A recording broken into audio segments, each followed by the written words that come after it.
and people will legitimately turn these things on in the background while they're working and watch an 8-hour compilation of right, exactly. Or while they're doing this on socials.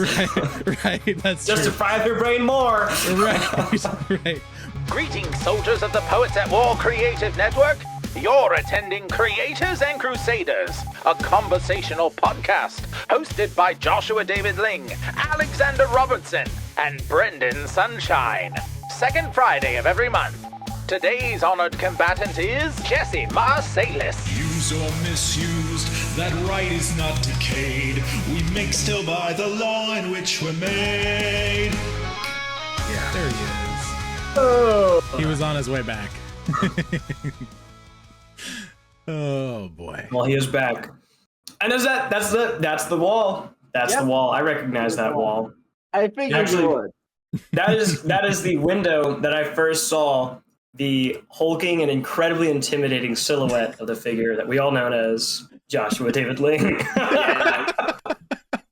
I remember when I had first walked into the house, you know, it was like, I don't know, 6 a.m. or something. It was still like dark outside. I'm like, it's still quiet. Trying to sneak through the house. I get in the kitchen and I look to my right.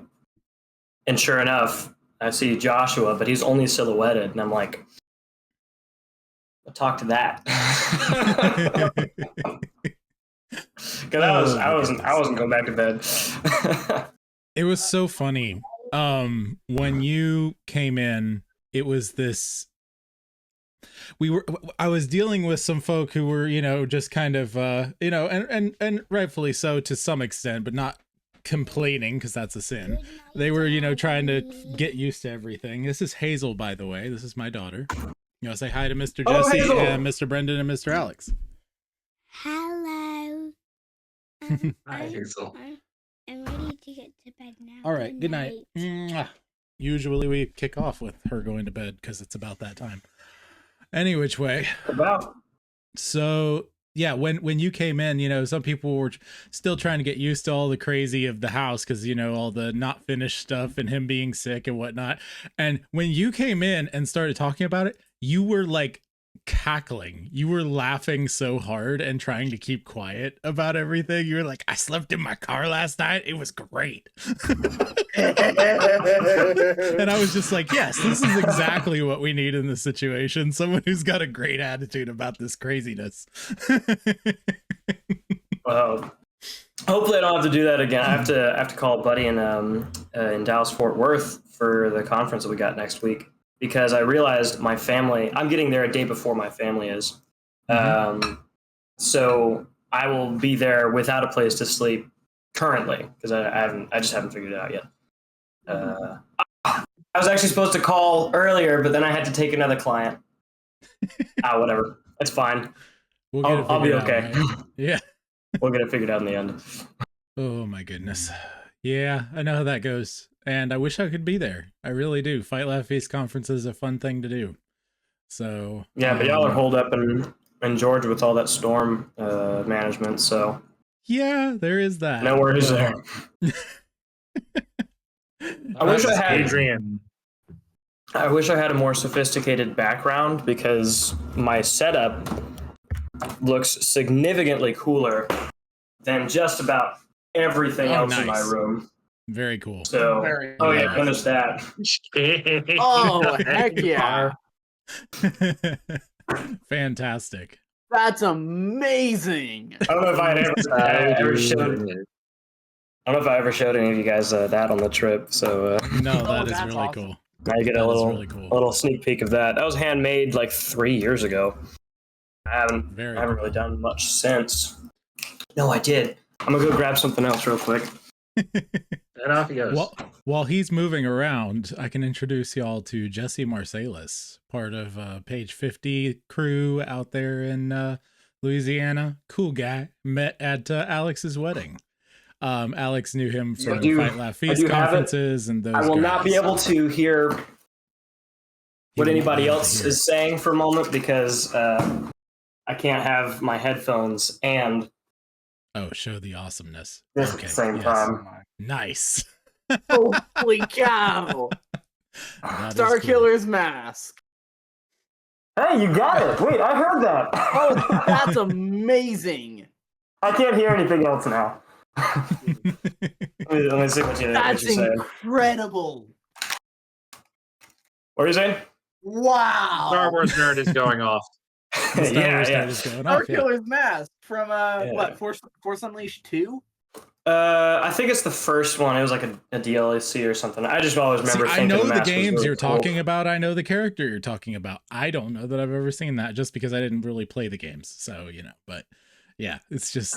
But I know of those things. It's cool. Very cool. Very well made. It technically got added into canon by Andor. It's in the background. Yes, of the shots. I do remember seeing that with my sister at the time. Armor or something. I remember seeing that with my sister, and I was like, "Oh my gosh!" And she was like, "What?" she didn't know. She didn't care. I did. Yep. While you were headphoneless, I did a brief introduction of yourself. But why don't you jump in and tell some people about who you are and what you do and where you're from and all that fun stuff, and we can just dive in and talk.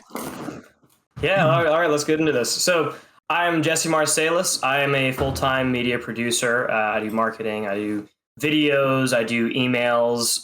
There's a slew of other stuff as well, but to spare the details, I'll just continue on from there. I've been working a job for almost 4 years now. I think it'd be 4 years, should be November. I live here in South Louisiana, good old Acadiana, St. Landry Parish, town of Opelousas, and life's going good. The Lord is blessed. We are part of a faithful church, and we're here and we're going by. So I don't know. I didn't really do my elevator pitch beforehand. I kind of just winged that. You're good, man. It's not a big deal on the elevator. You've listened to this before. It's pretty open as far as that goes. So just talk to your buds. Go ahead. Which podcast is this one specifically that we're doing? This one is Creators and Crusaders. Creators and Crusaders, right? Okay, I thought you had said it's Poets at War. Poets at War is the umbrella. Okay, yes, that's the umbrella, and then the flavors, right? So Creators and Crusaders don't is the worry, flavor. Jesse. Joshua has changed this about 12 times. It's true. I have over the years. Yep. But Creators and Crusaders is meant to be the concept that I sort of originally came up with for Poets at War, which was talk to artists, talk to them about business and art, and actually being in the trenches of artistry and making beautiful things, and trying to fight that battle, because it is a battle and we don't want to be precious about it, but we also actually want to make something beautiful. We don't want to just do the work. We want to make something that really speaks to people and speaks to their hearts too. It's both. It's not either or. And so that was kind of the whole point with Poets at War originally, and then I started getting friends that I wanted to talk to over and over and over again, and they became hosts, these two jokers here in particular. And we basically just have folks on, and it's supposed to be third Friday of every month. I'm trying to get episodes with both of them, interviewing each of them too, so yours might be a little while before it comes out, but I don't know yet. We'll see how it goes. So no one knows. Yeah, well, I can't know. I have to roll with the punches, see what happens, So what? You can't predict a force of nature. You can't predict a hurricane. Come on. We all know the government controls that. What? Exactly. Did we say the same thing? So should we actually put some tinfoil on? You can't predict a 1,000-year storm, and you said something about God controlling everything or something. But no, I said I was making controls everything. Yeah, I was making that quip. So does the Louisiana boy actually want to put on some tinfoil at the moment about storms, or no? No. I was just making a joke, because there's a cultural moment there. Everybody freaked out. Fair enough. I live in a hurricane country. Not even going to go full Kanye West. George Bush doesn't care about black people. No, I'm not. I won't go that far. I do live in Louisiana, which means we get hurricanes on a regular basis, 1 or 2 per year usually, at least the outskirts of them. And it's that's just a force of nature. Although cloud seeding is real, and we did that in was it Cuba? It was Cuba, right? Vietnam and Korea. Mm-hmm. Yeah. So people are more willing to believe that there is a room of conspirators, of human beings sitting and deciding everything, and they refuse to believe in a sovereign God who actually ordains it all. Yeah, they'll choose one, not the other. The thing that still doesn't make sense to me, though, overall for this one in particular, we had 2 confirmed, possibly up to 8 tornadoes all in the same area because of this storm in Georgia. And it's past the area where things start to slow down and the wind speeds of the actual hurricane started to speed up. And that's when we started getting the tornadoes. And I'm like, that literally makes no sense weather-wise. Like, none whatsoever. Now, I'm not saying it is anything other than God, you know. I'm not saying anything like that. I'm just saying it makes no sense to speed up when you've been on land that long. Because Augusta is almost parallel with Atlanta. It is just barely south of like the center of Atlanta. East out towards South Carolina, on the border to South Carolina, right? So if you went east on I-20 from Atlanta, you'd hit Augusta, and then eventually you'd hit Charleston, about 3 hours after us, right? So that gives you an idea of how far inland we are. We're about 3.5 hours from the Gulf. We're about 3 hours from the coast. It's like, how did Augusta's entire admittedly above ground grid get completely tanked by like 8 tornadoes in the middle of a hurricane? And then it continued to go faster up until it hits the mountains, and then it floods the mountains and does all that craziness, you know? People were without power. I think Joel Stanley just recently got his power back from the Brood. Yeah. And so that was like 2 weeks without power or something like that. Absolutely nuts. We got power back in about a week ish. I don't know for sure because we left to go to Atlanta area to see my mom. But yeah, it was nuts. You got any fun storm stories like that you've been through? Who, me? No, this guy, Louisiana over here. He's pausing. I have plenty. All right, let's see. What was the last one that actually mattered? It was one of the L's. I don't know if it was Laurel or Liam. I remember that being a pretty severe storm. We did stay around for that. I remember one time I went out to the side of the house while that was going, and the fence was clogged with branches and leaves, and it built basically a dam. And so on this side of the fence, you know, they have like 2 feet of water. Crazy. And on the other side, in our backyard, there's no water. and so I was like, that's a problem. And we had a big storm drain in the back, and none of it was getting back there. So I went out with a stick and I just poked some holes in it, and, you know, break the dam, release the river, and everything was fine. It was funny. It was backing up the entire street just with that one little spot. And so after that, the road cleared up. There was also the flood of, I think, 2016. But we were in an apartment complex super high up at that time, so we never got really hit by that. A lot of other people did, though. A lot of houses went underwater. But I mean, infrastructure down here is used to hurricanes, so we get one for that. Yeah. We know whether or not we should evacuate, typically, except for the brave and stupid few. But for the most part, we can get hit by one, and we're all like, sweet, back to it. Right. But for a place that doesn't typically get tropical storms, considering it's not a tropical area, it hits a lot harder. We're literally right on the continental shelf where it shifts from red clay to sand, like as the main dirt. That's how far inland we are. And you go literally an hour north and you're in the mountains. It's like, okay. Wonderful. Splendid. So, so you work with Page 50. You've told me a little bit about Page 50 before. Name drop. the way, yeah, of course. Don't be afraid to talk names, man. It's all good. You guys do some cool stuff for lots of cool people, and I'd love for you to talk about some of that and the way things have gone, but also just whatever you're working on currently. I like seeing you put your little touches on some of your videos you've done. You kind of did a Sergeant Ollie-esque character in some of your videos that I saw. Oh yeah, for one of the Swirly Joe's ones. Yes, I remember.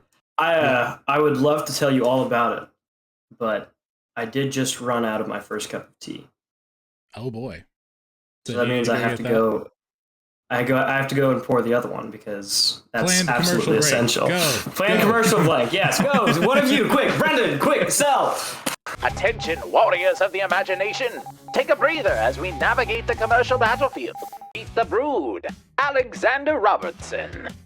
Alexander Robertson is a walking Wikipedia article from Oklahoma City. His favorite topics are metaphysics, maps, planning, and much more. He's a regular host on Poets at War and a friend and lieutenant to all the Brood. To see more of Alex's stuff, please stay tuned to Poets at War. Hi, I'm Alexander Robertson, and you are watching Poets at War. Calling all companies and individuals with a message to share. Are you looking to reach an audience that marches to the beat of a different drum? If your audience enjoys the Chronicles of Narnia, the Lord of the Rings, chances are our audience are the very people you're looking for. The Poets at War Creative Network, a bastion of Christian artistry, is now accepting new advertisers to join our ranks. Our listeners are the dreamers, the creators, the faithful seeking inspiration in a world of chaos. Don't let this opportunity pass you by like a ship in the night. Your message could be heard by many eager ears from our home front. Act now. Contact our general via email, joshuadavidling@gmail.com, to secure your spot in our programming. Remember, in these trying times, it's not just bullets and bandages that win wars. It's also books, brushes, and the power of imagination. Advertise now on the Poets at War Creative Network by emailing joshuadavidling@gmail.com. Welcome back, valiant soldiers of inspiration, the front line of artistic warfare on Poets at War. No, I no. Oh my gosh, why? I mean, I was just gonna say, because you were talking about conspiracy theories, that if you want to do a conspiracy theory around a storm, going the man is controlling the weather is a little far-fetched. Going to man is capitalizing on said weather to to use thing, because apparently I saw somewhere that somebody's like, there are wildfires happening in Wyoming, right around this area where they mine a particular crystal used in computer chip making. Isn't that a coincidence? I don't know if it's actually true. Disclaimer, I do not know if it's true, but it's a lot easier to start a wildfire than it is to seed a hurricane. Make a hurricane. Yep. Unless you're God, but we're not talking about that. Yep, absolutely. Like I said, I'm just totally confused by the tornadoes and the wind speed actually increasing. Makes no sense. I still just don't get that whatsoever. I'm not. And I'm not saying that's man-made a fix. I'm not saying that at all. I don't think it's likely. Well, right. Well, honestly, what I think it would be, if anything, is one thing I think it would be is, if anything, it's judgment. Oh yeah, we have it coming. Frankly, I agree. I think. Welcome back, Jesse. To the chaos. Yeah. So yeah, you're gonna go into page 50. He was just talking about the storm, and the other thing that I'll say is there are demonic forces at work, of course, too, that a lot of people don't even want to mention. You go into God's judgment, and then you go into man-made, blah blah blah. But the South is the South, and the South is gonna vote like the South. And right before the election, the South gets dumped on. Just saying. I know I was actually providentially hindered from doing the early voter registration due to all that nonsense. So, you know, there's that. Right, and so I know you a lot voted of for people Kamala, were too. right? Do what? I said I You was voted for providentially. Kamala, right? I said I was providentially hindered from early registration, so of course I voted for Kamala. No, just Of joking. course. No, anyway, go ahead. Yeah, well, it's funny. Louisiana is a very red state.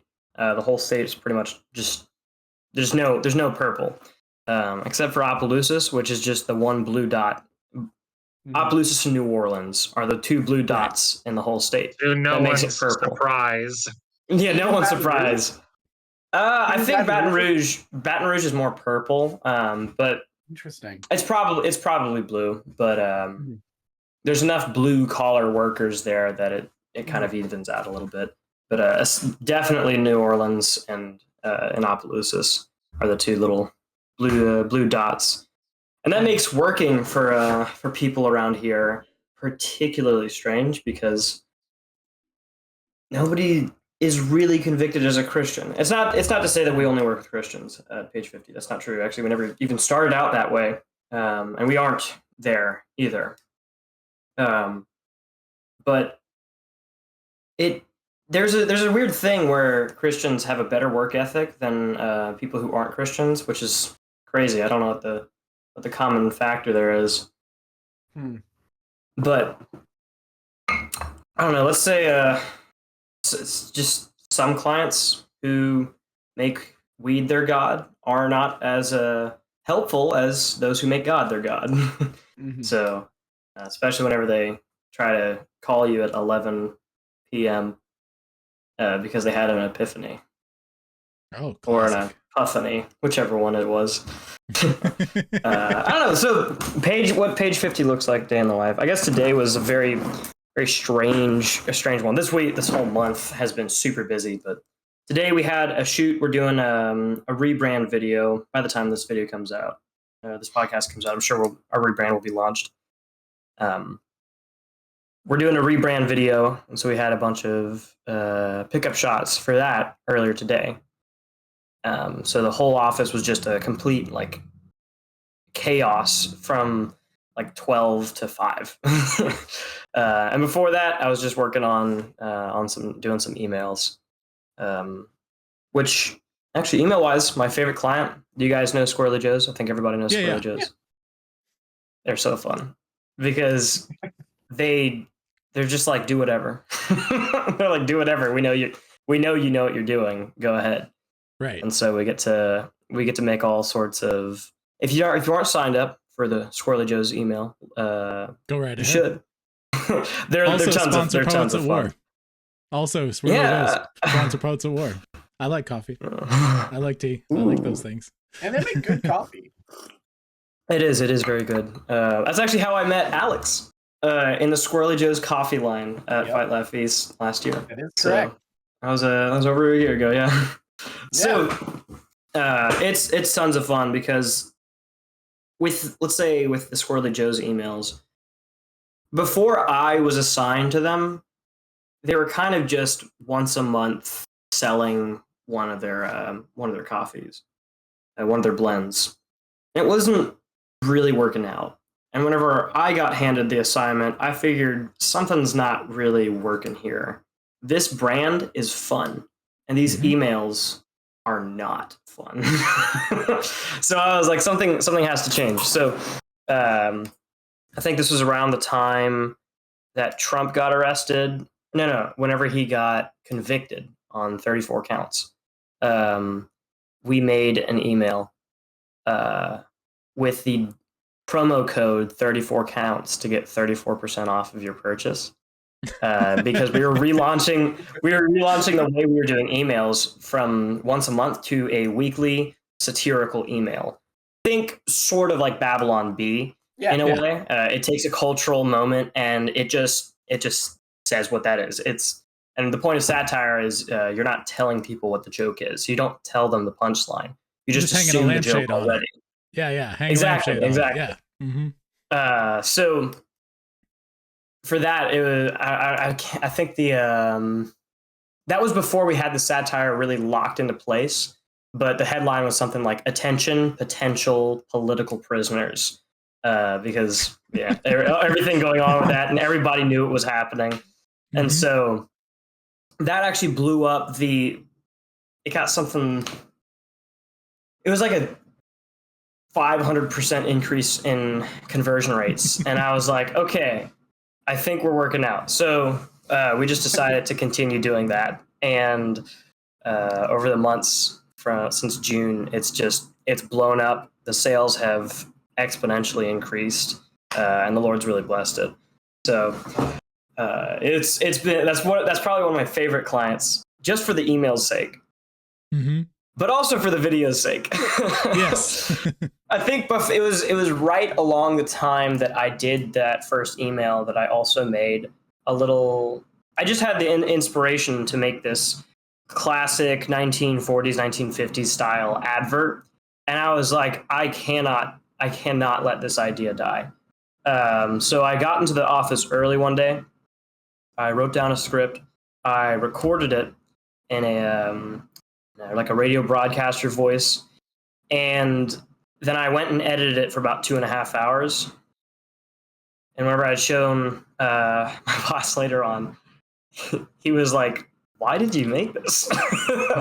But it was funny because the whole point is the radio announcer is selling Squirrely Joe's coffee the whole time. And just making like satirical. Yes, exactly.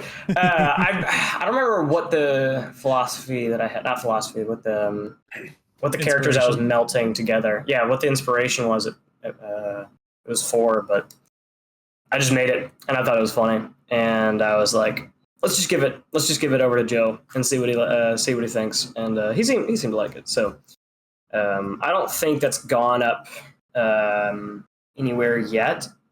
Probably will at some point because it's still a fun little clip. But then I was assigned to do a bunch of reels that were just basically just do a reel on your phone and see how many you can make in this amount of time. And that slowly turned into the system that we have now, where we're making specifically catered reels and planning them out a little bit more. But I don't know, in other words, what started out as me being inspired to make a little radio broadcaster voice has over time turned into actually a lot more work and a lot more blessings because of it. And it's a pretty big deal. So fantastic. Yeah. Fantastic. Yeah. Squirrely Joe's, they're probably my favorite client just because the brand is so fun. But there's loads of others. We get to do loads of other serious video projects too. See, this is a really good look into kind of the daily grind of someone who creates these things. Darren Doan's been talking about with his book that came out recently. All of the, no one expected to be a production house. You expected to be a coffee house, self-serving coffee, Squirrely Joe's, right? But then you have to be a production house too. And how does that work? And that's giving a production houses a lot more stuff. It kind of reminds me of all the jingle writers back in the, 30s and 40s that were jingle writing for the reels, right? That's kind of what we're doing. So what do you see as Page 50's, looking back to the jingle writers, the Sherman brothers, who went on to become the huge main that wrote at least 60% of all the Disney music, that isn't like the Renaissance or whatever, right?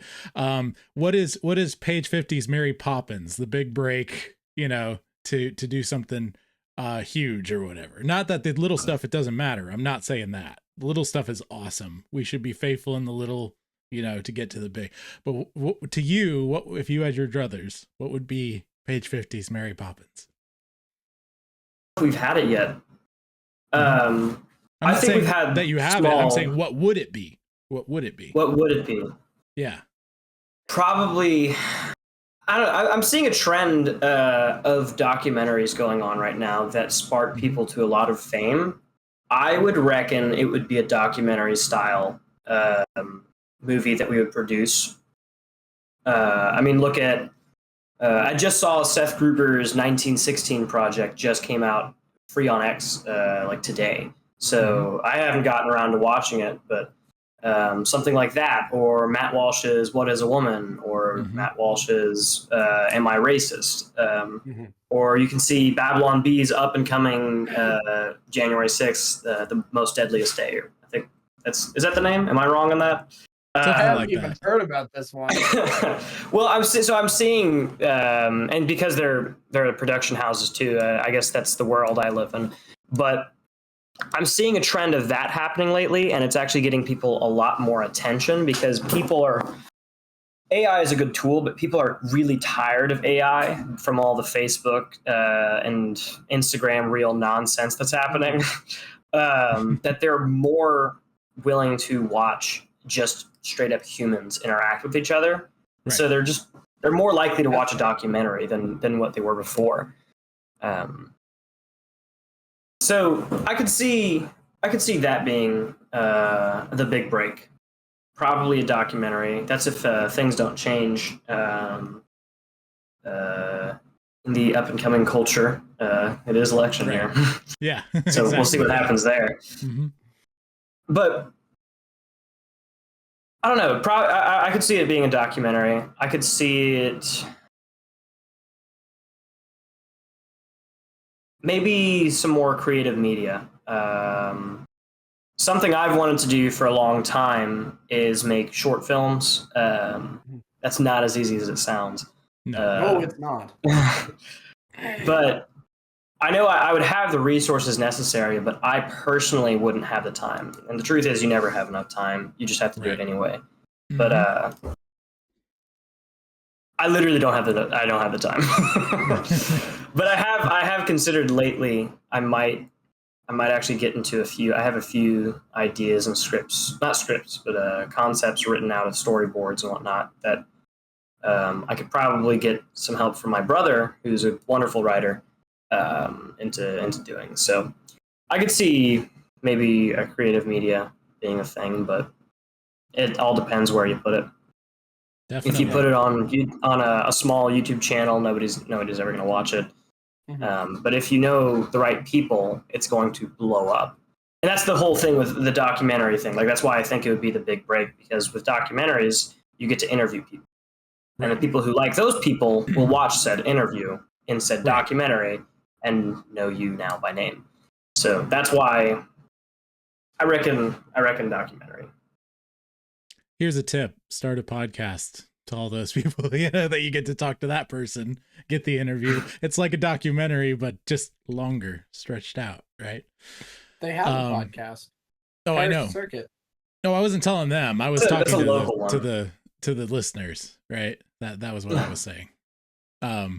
Start a podcast, get associated with other people. That's why I don't put a I know some people find name dropping tacky. I'm like, I'll name drop all day. It's fine. It's cool. But I only name drop friends, and people that I really had legitimate conversations with that they would answer my phone call if I called them, kind of people. You know what I'm saying? Like that's really what I'm looking for. So with those things being said, you also are a bit of a musician. You've been working on a little bit of that kind of stuff here and there. I've heard some of your songs. You played them for me. I've really enjoyed those. You just kind of dabble here and there and everywhere, and you're actually the youngest person on this podcast at the moment, right? You when I first met you, I was talking to you almost like you were older than me, and honestly, just because that's how you carry yourself. But it's just one of those things. Like I'm very kind of amazed at where you're at compared to where I was at your age, right? I definitely dabbled, but I was very much more the artist kid, and you're already like hardcore production kid. You see what works. You're interested in what works. And I'm just excited to hopefully like you get your feet under you in that production so that you're always clicking and always getting something that works to the best of your ability. And then all of a sudden you get free will one day and you're like, oh my goodness, my imagination. that's what I'm hoping for one day, to really click to where you hit it and it's out of the ballpark. I Palpatine, I watch your career with great interest, Yeah. Well, he didn't say it like that. I'm a But nerd. I did. Hence the helmet. It's more fun to say it that I way. dropped my LinkedIn. Brendan or Alex, either one, you guys got some stuff do you want to talk to Jesse about? Go right ahead.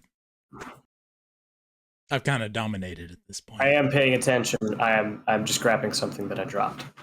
Brendan? I thought you weren't paying attention anymore. Trats, they've discovered my plan. I mean, just to piggyback off of Joshua, what he said with how you carry yourself, it is confidence. That's what it is. It's confidence. It comes from your dancing. It comes from your life experience. We talked a little bit about you growing up, and we don't need to go into that here, but you've dealt with a lot. You've dealt with a lot more than I have. And so, like, on one hand, yeah, I'm kind of jealous that you are where you are, because I want to be where you are, dude. not Louisiana. I don't like that weather. I almost had you.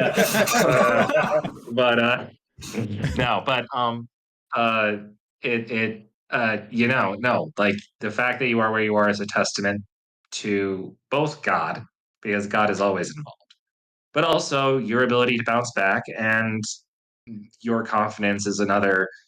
It's a trait that has come from your history. So, yeah, and it shows, which is really what's the big thing. So, I find it interesting what you said about YouTube. People are getting sick of AI. I've almost noticed that, like, I thought it was kind of weird that YouTube said is now allowing 3-minute shorts. They actually extended the time. Really? Wait, Yeah, is this didn't actually hear about this. happened? So Yeah, that was let like me be a week clear. ago. Yeah, let me be clear on this Look at that. specifically. As far as that goes, they are allowing 3-minute shorts, but they're not currently showing as shorts. They're wanting to get a critical mass of stuff between 1 minute and 3 minutes that is square or taller aspect ratio. And so they're going to start dripping them into the shorts feed, as opposed to all of a sudden, boom, it's there, it's good. So if you upload one now, it's not going to show up as at the time of recording. It's not going to show up as a short, but it will in the future, as of October 15th. Okay, that actually changes a lot of my work. That's good to know. Yes, indeed. No, on major platforms, the lowest common denominator now is Meta at 90 seconds. And that's actually kind of interesting overall. When you're creating something, you're creating shorts for a bunch of different platforms, you kind of work with a lowest common denominator, your lowest minutes. And YouTube has been that for a while, 1 minute, right? Like they've been one of the last platforms to stay on 1 minute. X is like 2 minutes, 20 seconds, if I remember correctly. But they don't have a shorts feed, but still, that's on like a regular like video that you don't have the plus whatever membership thing. And so it's just really interesting to me how shorts culture is changing things. And Brendan has been rightly so in some cases. I'm just saying you're on the separate end from me, being one side of this, because we usually trade back and forth on these sorts of things. But with the shorts, we're the opposite of each other. Let's just say it. In many ways, yes, but that's why I like you. Anyway, the thing with the shorts is I've always looked at it as channel surfing. It's the evolution of channel surfing, right? Back when you were in the 90s and the 2000s, you would flip through the channels until you found something you wanted to watch, and then you'd sit and watch, right? And that literally is how it works with lives on a shorts feed, right?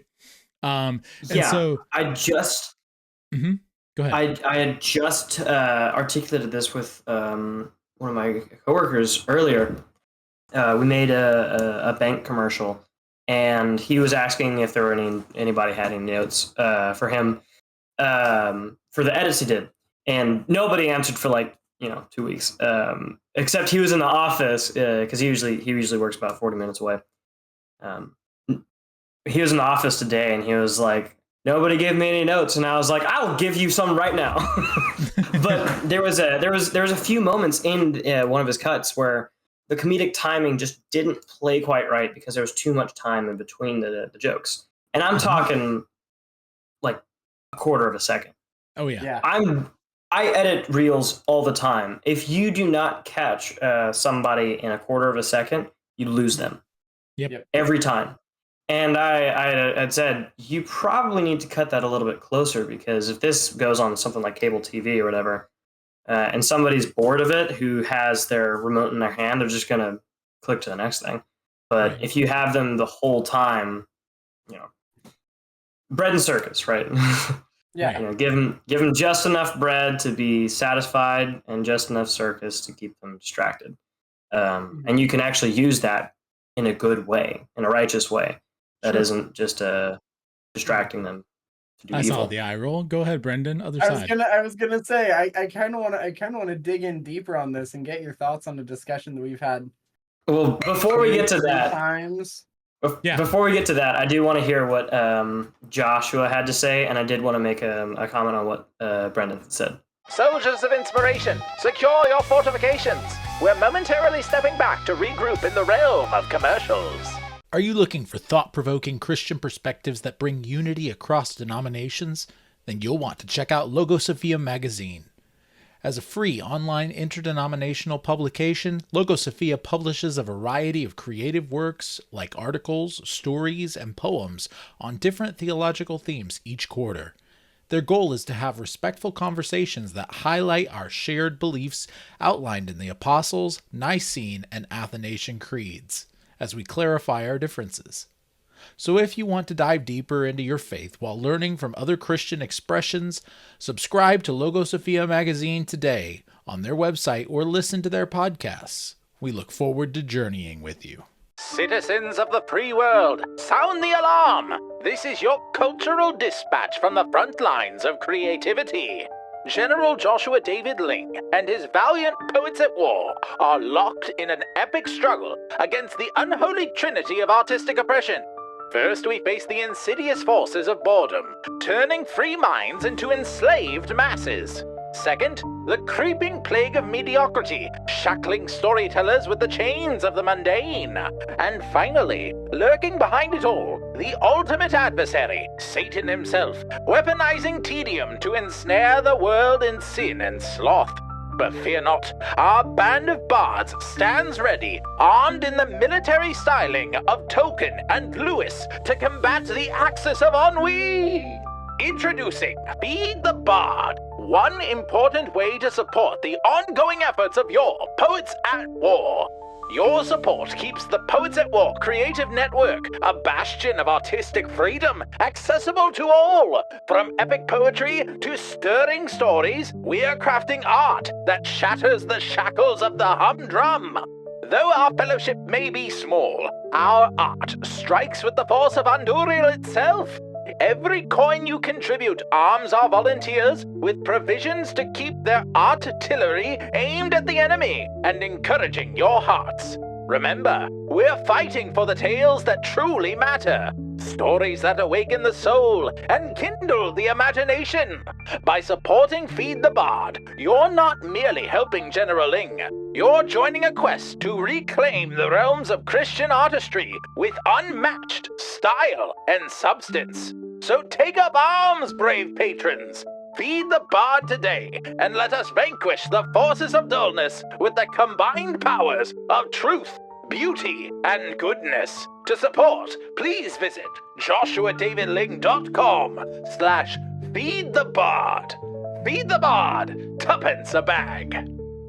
Welcome back, steadfast soldiers of creativity, to the symphony of words and beliefs on Poets at War. Okay. Basically all I had was I was already kind of moving in some different directions, so I won't go into everything, but the main thing I wanted to say was shorts are I really do think shorts are a completely other legitimate format that doesn't just have to be garbage. And there's some amazing things that you can do with it artistically. And it's not ever going to be the majority of any medium. Everyone puts trash out, and that goes for everything from novels to TV shows, etc. And you can argue one is more than another, but that really is the case, especially when you're already like submerged in a format. Right, like we are submerged in shorts, and that's really the problem at the moment. To me, when everything is excess, nothing stands out. Right. So, Brendan, you can go ahead from. Oh wait, no, you had one more thing you wanted to say, for Brendan. Oh yes, so you had Brendan had said earlier something about confidence. Confidence it's the correct word to use, but I would prefer to use the word boldness because that's the one that the Bible would use more often.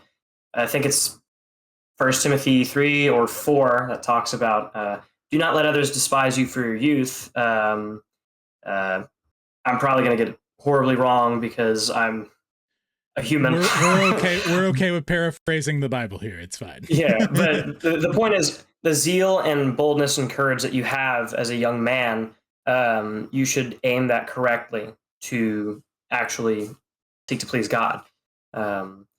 And that same zeal can encourage those who are older and maybe don't have as good of a back into actually pursuing proper righteous action. And of course, the older and wiser can use their minds to sharpen the skills of the young bucks who need it. So and all you say confidence. People are kind of screwed. Just playing. Yeah. Just playing. Not quite enough about yeah, but the point that I'm trying to make is that boldness doesn't come from me. It doesn't come from myself. It's what God gives me, and that's why it actually matters. And yes, experience, like all the experiences and everything is true. We are responsible for what we do with that, and God is sovereign over what we do. And so having that boldness, first and foremost, coming from what Scripture tells us, is the best thing that you can do in order to cater it. And so that's probably why people see me as bold. It's like, I'm just doing what the Bible says, guys. It's not me. I articulated with somebody. I'd said what I might lack in foresight, I more than make up for in boldness, even if it's to my detriment. Yep.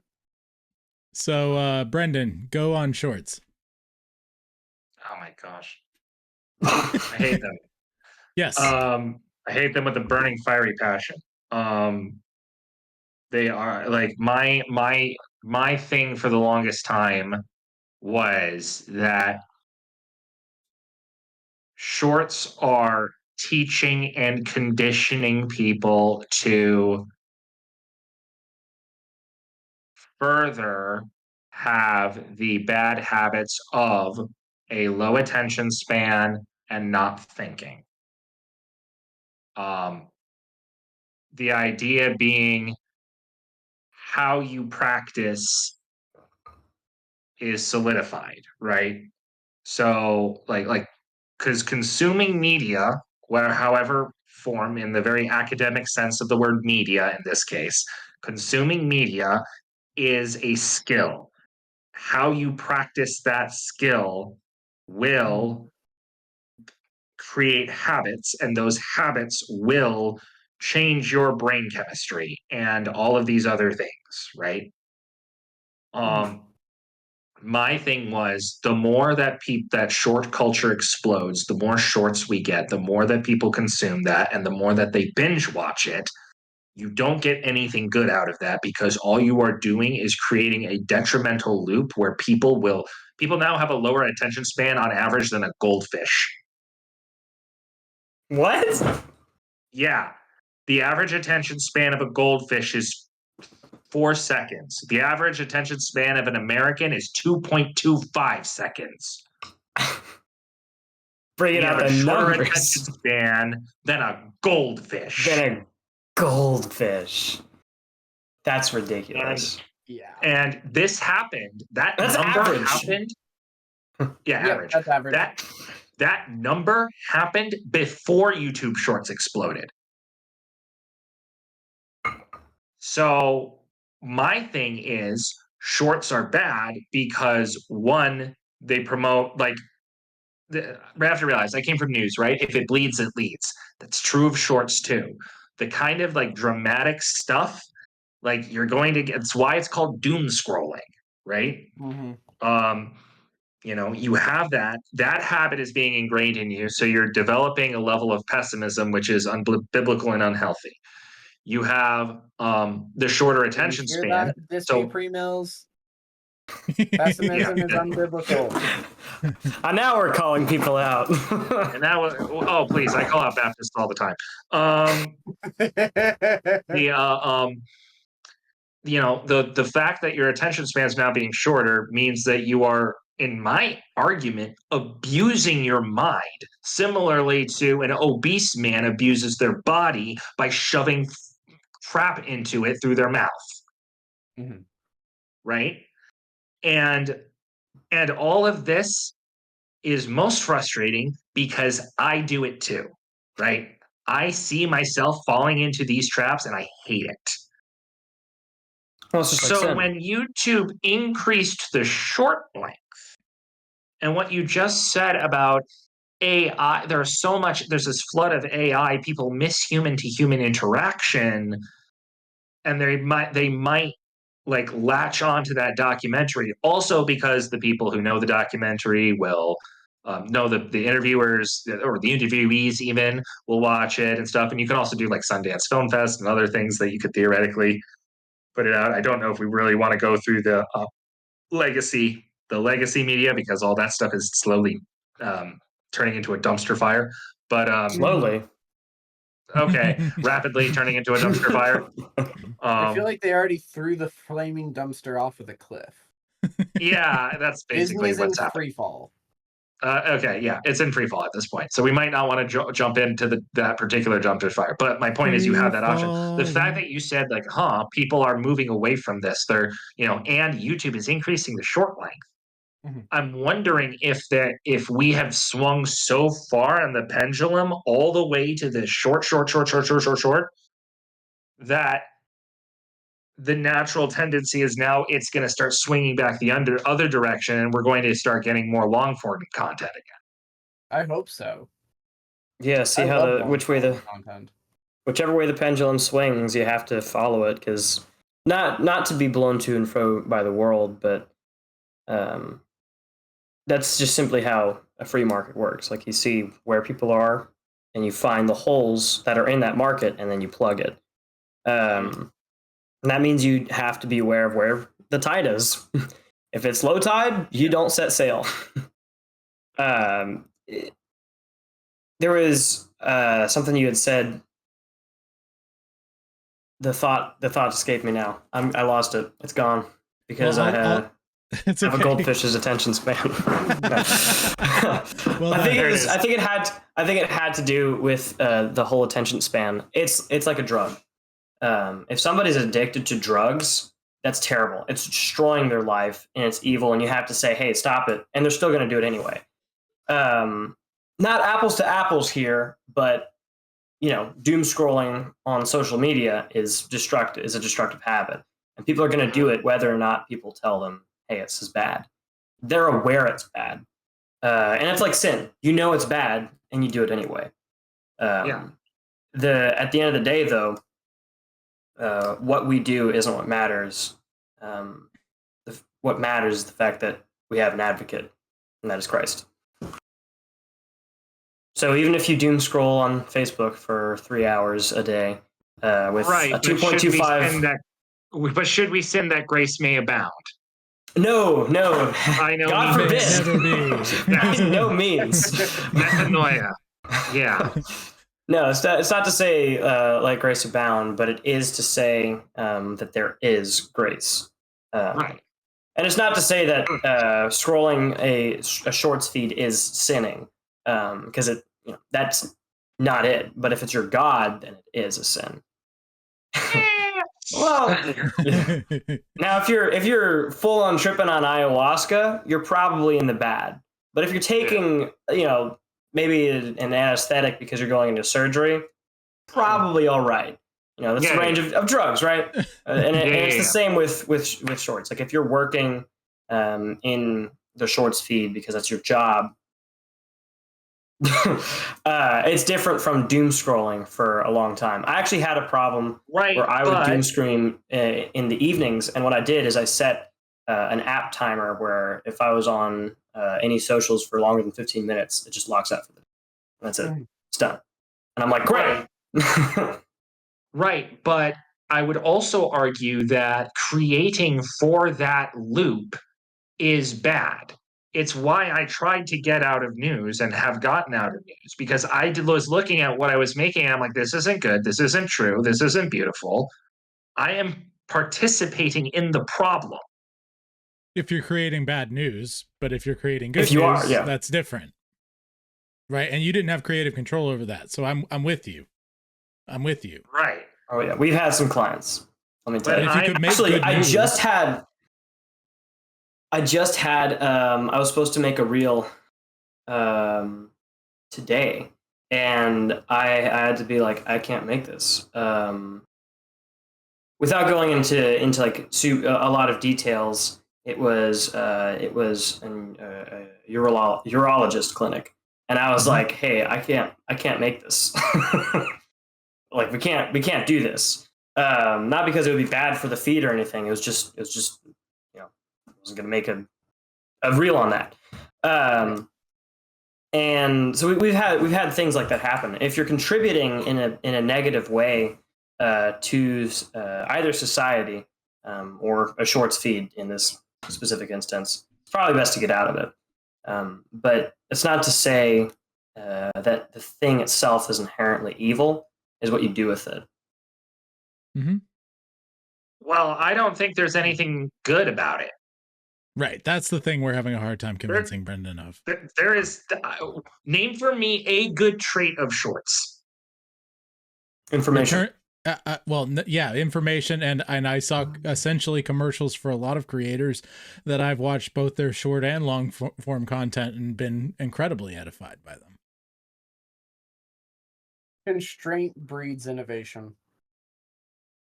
Do what? Constraint breeds innovation is possibly the only one you've given so far. Information. Because Joshua's was anecdotal, information you can get from somewhere else. No, so yes, it's true. But efficiency of information. A good tool on your tool belt is still important. So I'll use the education system as an example. Public education is a joke. Obviously, you do not need 8 hours to teach a kid how to do basic math. You don't. You can front load everything on them in like an hour, 2 hours a day.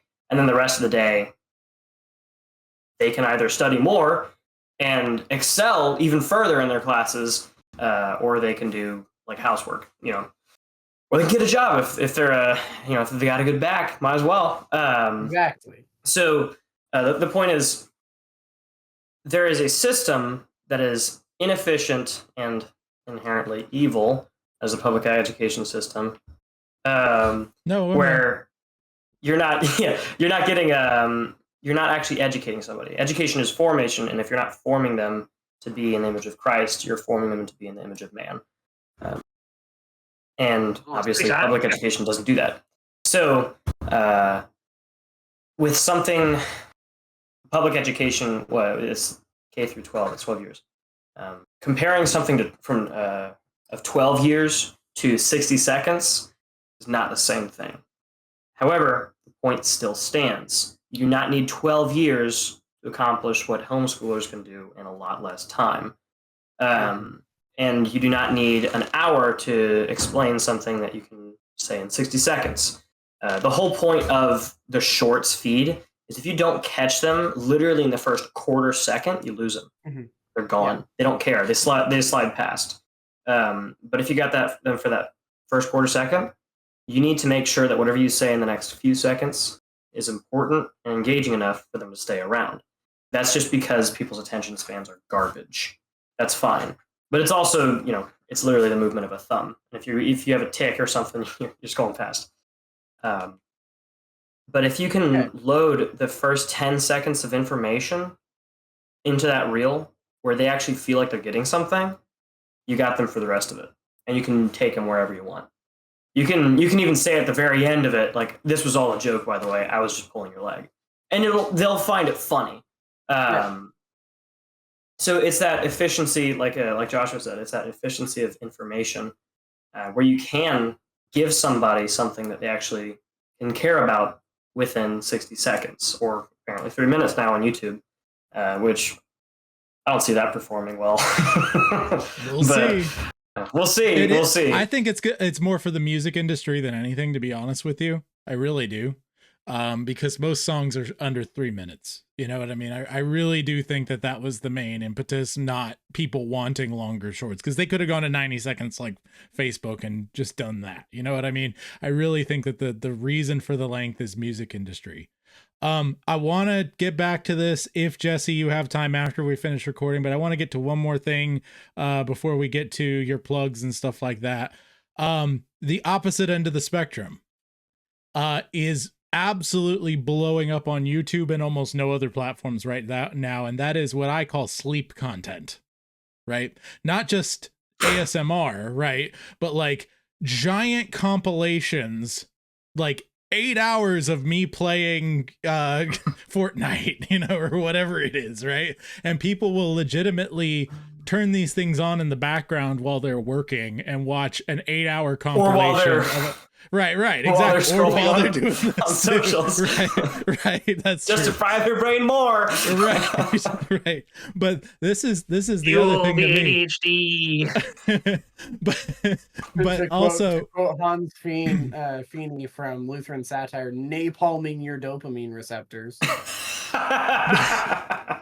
But the really interesting thing to me about the whole sleep content thing, because there's people who do the binaural music and stuff like that. There's people who do all kinds of different things. There are ASMR readings of the Silmarillion that perform really well, stuff like that. People will listen to these things and get huge benefit from it, whether they are sleeping or not. But it's lazy content that's on in the background is becoming a thing. And the crazy part about it, from what I am learning and reading about this kind of content, because I'm considering beginning to make some, especially because I have an SM7B and an audiobook voice. I can do stuff like not just audiobooks, but ASMR, music, etc. Point being, these perform exceptionally well in the area of advertising. Advertisers love these videos because they can get a very long ad that doesn't get skipped. Right? And they hate shorts. Right, exactly. Oh, yeah. Yeah. And so they make bank. There are people who make bank just because they keep remixing compilations of their previous footage for whatever it is that they do. And it's just like, what? That's that ad revenue. All right. And so I'm saying I definitely see bad on both sides. I definitely see potential good on both sides, if done properly or whatever. But I just wanted to get particularly Jesse's thoughts on the what I call the sleep content. If you have anything, I'm just throwing it out there as the other end. Sleep content. Well, as a full-time producer, you start to realize that you never have time to do anything. At least as far as media consumption goes. I think the last thing that I watched was I'm watching with my roommate Star Wars because he hasn't seen like the prequels and he hasn't seen any of the others in like 14 years. Yeah. And so I haven't had much time to consume anything else, which I don't have a problem with. Right. But it does mean I'm a little more out of the loop of what it means to be a consumer, so I have to take what other people say. And I started noticing the trend of this, what you call sleep content, whenever my mother and my sister started doing these like videos of Ireland with music, like 3 hours long. They're literally the same 3-minute video looped over and over again with like 6 different music tracks looped over and over again the whole time. Mm-hmm. And they'll just have that in the background. And I will admit, like, it's cool to see that every now and then. It's kind of like looking at the TV section at a Walmart, you know. you're just looking by and like, look at all these 4K displays. And it's cool to have ambience in your house. You know, I have music playing literally all the time that I'm not working. Yeah. And also while I'm working. So I get it. Like the want for ambience is very the demand for it is very high. People love getting into niche little. The word vibes has come back in the vernacular. Oh yeah. I think this really started with I don't remember when lo-fi became a big thing, but I think that was whenever it really started. I mean, I used to listen to like this Lord of the Rings Mordor theme thing, and I also listened to all sorts of other Lord of the Rings soundtracks, but it was that one specifically. Howard, yes, absolutely. If any of the great composers of the past were alive today, they would be making scores for films because they were doing it for films back then, just orchestras and plays. So whenever lo-fi became a thing, people just started listening to that to study to, but then they said lo-fi beats for you to, I don't know, breakdance to, which nobody did. But the point is they got into more niche little patterns, and eventually that led to just ambience. I mean, ambience content has always existed, but it's really taken a really large resurfacing lately. And I had noticed that whenever independently my sister and mother were listening to these vibes, 8-hour-long sleep content background noise things, and I was like, what's going on? Like, why did these happen at the same time? And I realized everybody does it. Everyone does it. It's just, pick your poison. And some poisons are a little less lethal than others. And some are more beneficial than anything else. So listening to good music, that's good. Listening to bad music, that's bad. So make sure whatever you're feeding your mind consciously or unconsciously is good and for your benefit, because it will be. That's a good place to stop. I feel like jumping off of that, we kind of have to, at some point in time, have you back to discuss what is good music and bad music. Oh, that could be word. Not right now. Josh is right. We can close, but at some point in time, we gotta have you back. Look, it already takes a massive amount of self-control not to say something incredibly stupid. And I think that would get me in a lot more trouble than I would deserve. I don't think you guys deserve that. So I think Josh is right. Yeah, sure. There you go. All right, Jesse. Where can people find anything that you've made and more information about Page 50 and whatever else you want to plug? Go right ahead. So anything more about me, I don't really exist on social spaces, and I try to keep it that way for the most part because I'm young. But if you want to learn more about Page 50, you can go to page50.com. That's 50 spelled out as the word, FIFTY, page50.com. If you want to find us on socials, it's probably Page 50 with the numbers, because some Cubans didn't want to sell us the website domain. And if you want to find more things that we make, just keep an eye out on us there. Squirrely Joe's is a great place because their emails, like I said, especially catered by yours truly. And I guess I'll just give you a holler whenever I got something new going on. Fantastic. Awesome. Well, everybody, be your family's bard. Do not turn to the right or to the left, and the Lord will be with you wherever you go. We'll see you next time in the trenches on Poets at War. And there's the salute. All right. Cool.